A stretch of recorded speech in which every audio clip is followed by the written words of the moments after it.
Welcome to Couchside Sports, hosted by Josh Brown and Kaiser DeCam, the sports talk show that gives the power to the fans. Couchside Sports runs down all the top headlines in the sports world while having some fun along the way. Go to couchside.weebly.com for more sports headlines, stories, polls, and all of our previous shows. This is Couchside Sports. And now for your hosts, Josh Brown and Kaiser DeCam. The train is riding down to the station.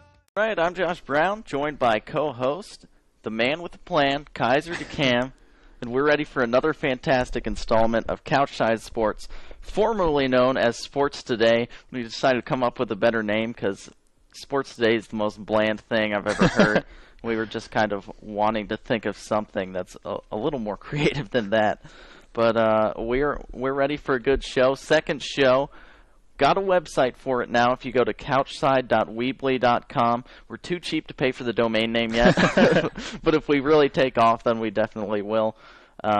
Visit there. We'll have our old shows. We've got some polls. Kaiser, you did a great job with it. And once again, you show your prowess in design. Hey, I do what I can, and yeah, we can. We're getting better. We're getting better. Yeah, and for this show, we'll kind of talk about some similar things we talked to last time, but again, more developing stories. NBA starting up again after the All-Star break. LeBron James and the Heat took on the Thunder last night. That was an exciting game. And then in the NFL, a little Richie Incognito, some more fallout from that for coaches and trainers with the Dolphins, but we'll kind of delve into the depths of that later. First of all, Kaiser, how are you today? You having a good day so far? I'm doing just dandy. Another productive day in the life of Kaiser DeCam. On my way here, actually, this is the scariest drive to get here that I've ever had. First, I almost got ran off the road by a dude who decided, while I'm passing him in the right lane, he's in the left lane, he just slowly comes over into my lane, no turn signal at all, and almost runs me off the road. And I honked at him, and he sped away, so I couldn't catch up to him and try and run him off the road. But that happened, and then a cop car pulled out right in front of me and blared his lights on to chase after somebody. So I had a pretty exciting drive on the way over here. For it only being a 25-minute drive, that's yeah, it was pretty crazy. I'm just glad I made it here safe, and we can finally have another great sports show. The first thing that we're going to jump into, the biggest story in the NFL in this offseason has been Richie Incognito and Jonathan Martin.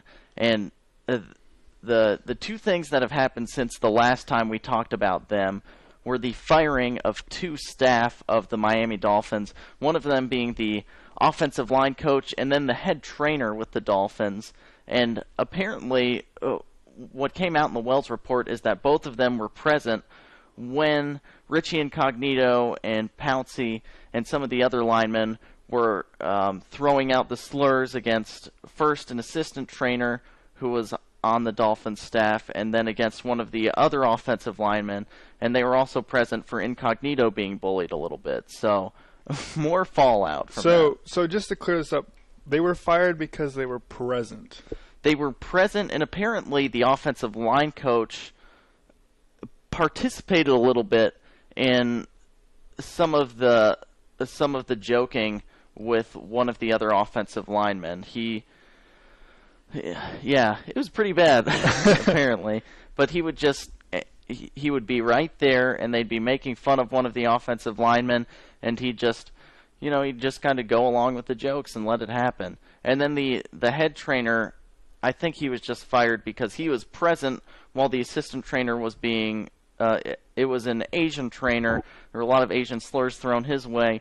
Head trainer didn't do anything to stop it. So they fired them, and just some more fallout from this bad situation. Well, see, I heard about the firings. I was just, concerned about, are they firing people because they were involved with it or because they were present and they didn't do their babysitting job? Because like I told you before the show, are they really, really accountable or, supposed to be held accountable for men that are 27 years old. And the Joe Philbin, the head coach for the Dolphins, had some comments about it, but it's kind of interesting that he didn't know that this was going on. He's come out and said to the press that he wasn't really aware that this type of harassment was going on, and it's kind of appalling to me that a head coach doesn't know what's going on right underneath his nose in his locker room, and that he allowed Incognito in the first place to be in a leadership role. He was kind of voted as one of the team leaders, and it was a player vote to make him one of the leaders of the team. But Philbin knew his past. He's kind of had a rough past as well, and he allowed the players to make that vote. He didn't override it at all. And then he doesn't know that this is going on inside his locker room. It's crazy for me. It really is. And I mean, I don't know, do you put direct blame on Philbin for not knowing directly, or do you put it on, his people underneath him that aren't filling him in? Because you don't expect the president of the company to know everything that's happening in the mailroom. But you expect the people in between to keep everyone on the same page. And that's I think that's probably a reason why they cleared house with that head trainer and the offensive line coach of the Dolphins, because it was kind of they were there for a lot of it, and they did not do anything to stop it.